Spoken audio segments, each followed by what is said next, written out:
So let me get this straight. All you have to do is take something that everyone knows, make a completely unnecessary sequel to it, and then you make a crap ton of money off of it? Yeah, pretty much.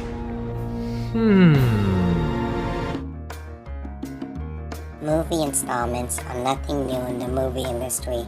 Done well, it can add more to the story and world building, introduce and have more fleshed out characters, and be just a fun adventure. But then you get to those installments.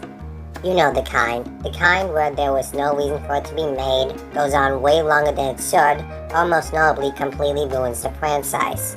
So today we'll be talking about the movie franchises that had installments that most people either don't know, forgot, or wish they forgot. There was only one rule to all of these. The movie must come after the first one. Sequels, prequels, and midquels are all okay as long as it came after the first movie. Anyway, let's not postpone this any longer. This is the top 5 most unnecessary movie installments. I love you like a son, buddy. I am your son. Norm of the North, Keys to the Kingdom. When a movie like this is at the top of your list, you know how horrendous some of these other movies are going to be. Now, the first Norm of the North movie certainly wasn't enjoyable in the slightest, but I suppose someone found it enjoyable since it got nearly twice its budget back. It was originally supposed to be direct-to-DVD, but somehow got into theaters for like a month. So, what's the plot of this movie? Well, Norm is king now. He also has kids, where one of them is pretty much Norm's kid version in the first movie. There's also a ninja rabbit that Olivia and her mother knows, because why not?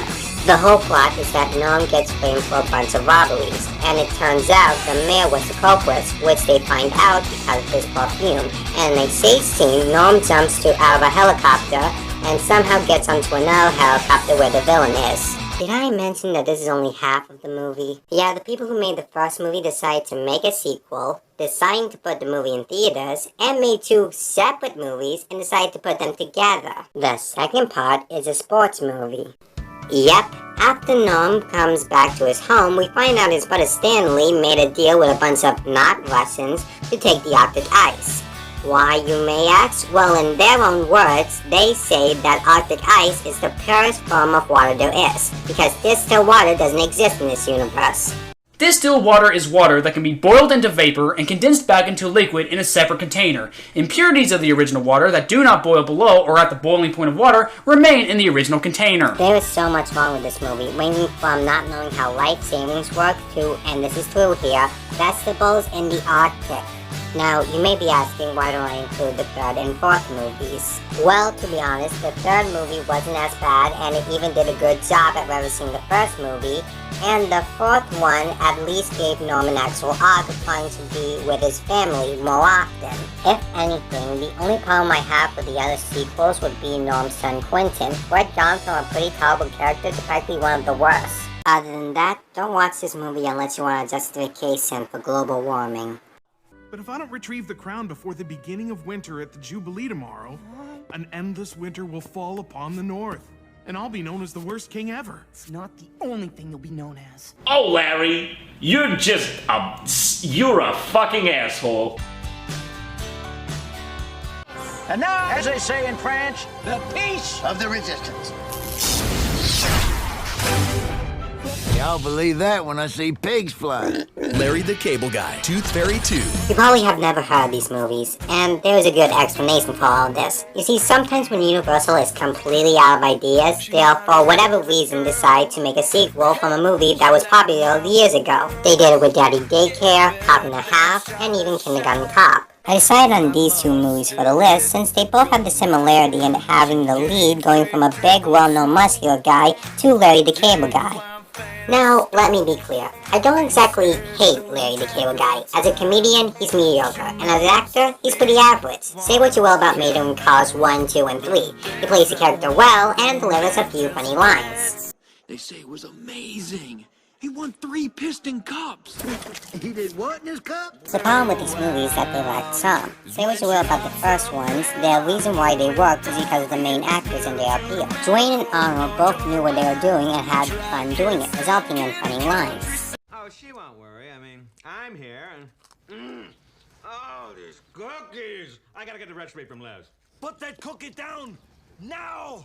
Larry, on the other hand, while he tries, he just doesn't have the same charisma. Not to mention both these sequels have the feeling of less quality and effort in the designs. Also, this is a bit of a nitpick, but why in the first Tooth Fairy we see fairy staff as adults, but in the sequel we only see one fairy and it's a child? You're telling me you couldn't have cast another adult? In conclusion, these movies aren't exactly bad, they're just boring with no substance. If you want better versions of these movies, just watch the first ones. Some of them may be cheesy, but they still put a lot of character and do not feel like they're doing it for a quick buck. But to be fair, these movies at their worst are just simply boring. These other movies, on the other hand, will most likely infuriate you. You're the Tooth Fairy? Amnesia powder. This is powdered sugar. Hilarious.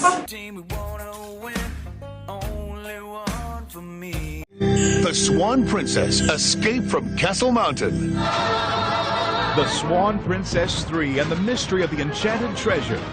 In Swan Princess Christmas, in a royal family tale. The Swan Princess, Princess Tomorrow, Pirate Today. Swan Princess, royally undercover. The Swan Princess, a royal mystery. The Swan Princess, Kingdom of Music. The Swan Princess, a royal wedding. Oh my fucking god, why are there so many of these movies? Or the more important question, who is asking for all of these? The first movie was just supposed to be based on the ballet Swan Lake, and it wasn't even that good. Let me remind everyone that in that movie, Derek admits full-heartedly that he only liked Odette because he was hot, even though he was with her for his entire life. You're all I ever wanted. You're beautiful. Thank you. But what else? What else? Is beauty all that matters to you? What else is there? Which points for honesty, but it's still a pretty dick move. But it'll be then you realize that the first one is somehow the most tolerable one, with the second, third one just being boring, and the fourth to newest movie, being last year by the way, is completely different from the original movie. This Christmas movie is completely nonsensical, with the villain from the first movie, Rothbard, coming back as a ghost and deciding to ruin Christmas. Let me repeat that. Rothbard comes back as a ghost, and the evilest thing he can think of is ruin our holiday. It also doesn't help that the more movies that came out, the less logical they became. And before you say anything, yes, I'm aware that the first one was about a woman returning to a swan. But with that being said, besides the whole magic swan thing, it was pretty down to earth and didn't feature stuff like hovering leaves and a musical content framed in a way that wouldn't be possible in the time zone. Say what you will about Ice Age and Alpha and Omega and their sequels. At the least, Ice Age had those scratch segments, and some of the moments were still enjoyable and funny. Wait a minute, this is ridiculous. Look what you're charging for flowers. Flowers ain't cheap. No, they're free. We're in a forest. And I will give to Alpha and Omega for trying to focus on the kids of Katie and Humphrey, since most sequels just have the new kid characters just be there with not that much of a purpose. Swan Princess has none of those things. It's either gonna be incredibly dull or astonishingly shallow to the end. If you want a more in-depth look at these, just look at Bob Sox. They're funnier and more enjoyable. But other than that, in the great words of Derek, what else is there? You should write a book. How to offend women in 5 syllables or less.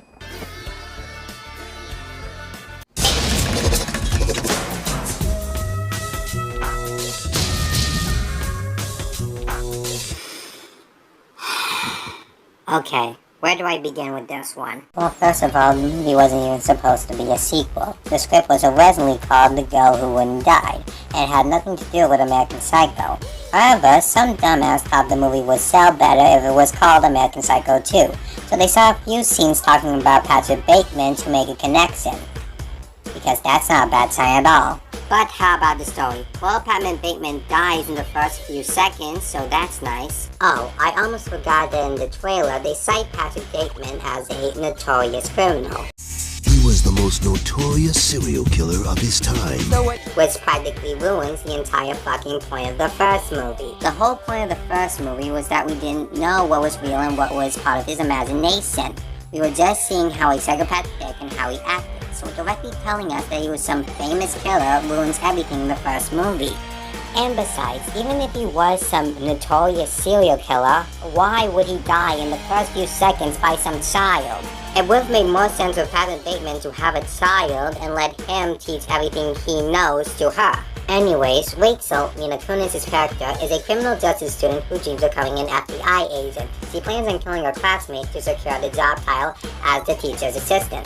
There's no commentary on the school or the job she's trying to get, it's just a slasher. With that said, Mila Kunis plays the character fine. It's just her character isn't complex in the slightest. Patrick Bateman's character had layers of complexity that wasn't just kill a bunch of people. If you really do want to see a better installment of American Psycho, just watch The Rules of Attraction with Sean Bateman as Bateman's brother.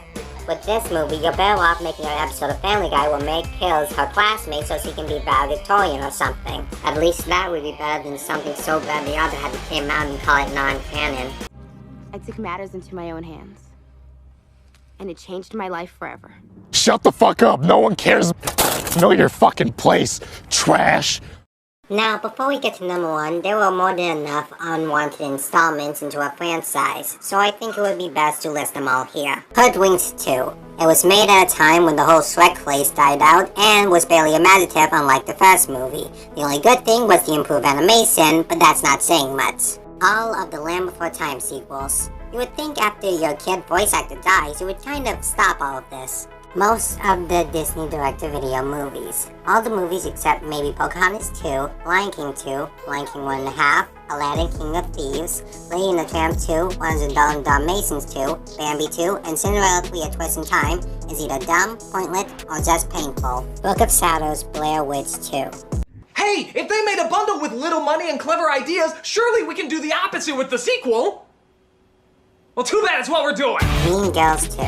This was made in 2 weeks and it sells. This movie takes away the sentimentalization of the first movie and replaces it with every other teenage movie at the time. Also, we may have another Principal Ed Ronnie on our hands. Is everybody decent in here? I don't want a sexual harassment lawsuit again. Again? Big Fat Liar 2 or Bigger Fatter Liar for short.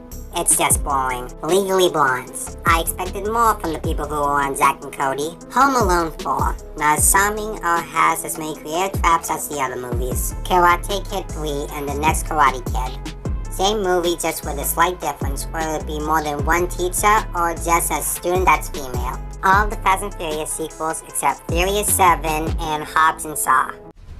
Surprise. Nice clubhouse. How...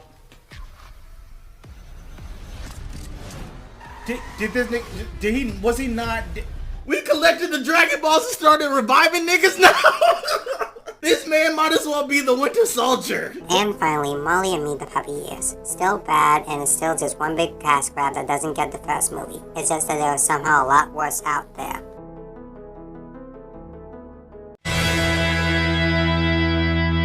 Now, you may be thinking, how could this sequel be worse than all the other ones we have talked about?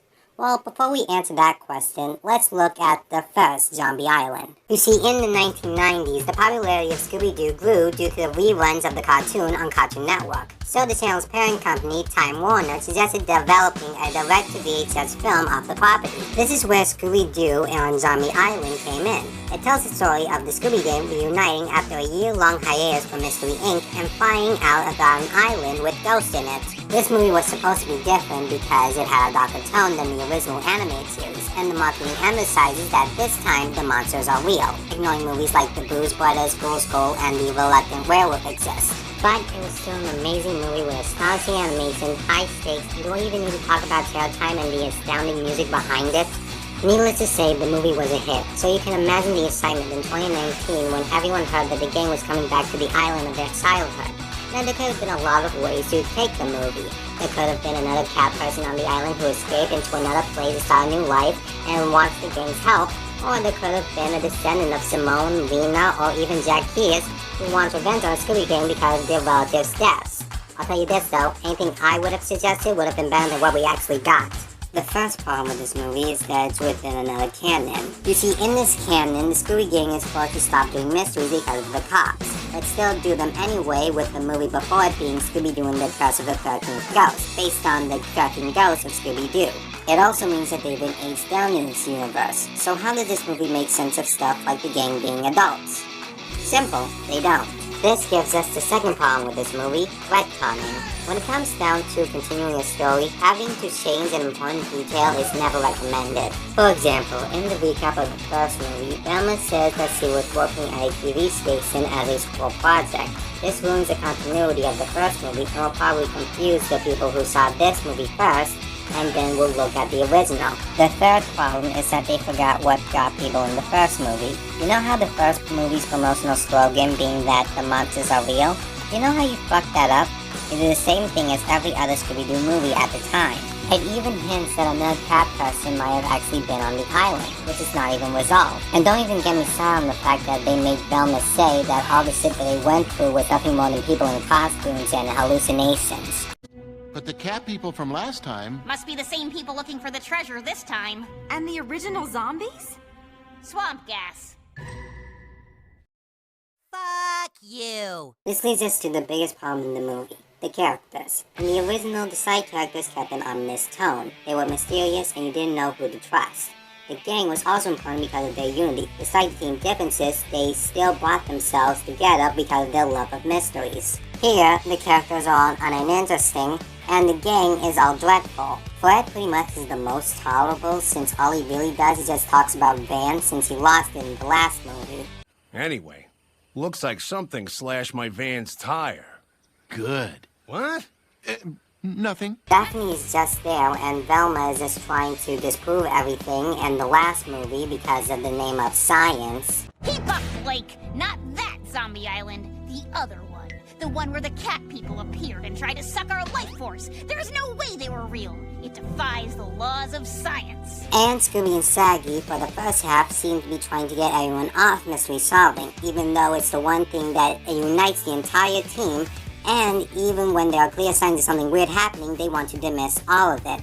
Remember in one movie, Shaggy and Scooby wanted to continue a mystery because they wanted to find a way to save Velma because they thought she turned to stone? Yeah, well here, I can barely find actual connections within the team. The whole reason why Fred went into a burning boat was for a van, which on the one hand can be funny, but on the other hand, he risked his life not because of his friends, but because of the van. This whole movie ruins everything about the first one. Predictable plot, barely the same dark tone, and loses all the mystery. You are pretty much better off watching anything else from the ScoobyDoo franchise, and you'll get a better experience than the other dumpster fire this was. Now, if you excuse me, I'm going to be looking back at the better terror time of my life.